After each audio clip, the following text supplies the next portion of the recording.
আজকে market pivot point ছিল ফিউচারে 83। মার্কেট সকালবেলা 2 পয়সা নিচে আসে, কিন্তু পিভটকে ক্রস করতে পারেনি। 5 মিনিট 7 মিনিট পিভটের কাছাকাছি মার্কেট ঘোরাফেরা করছিল।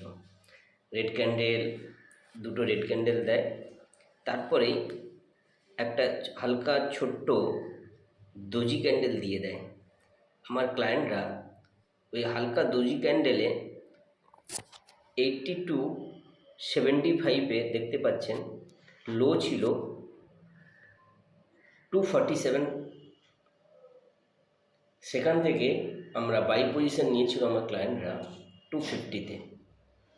আধ ঘন্টার মধ্যে এটা 3 পয়সা 4 পয়সা মার্কেট বেড়ে যায়। 250 থেকে মার্কেট চলে যায় 300।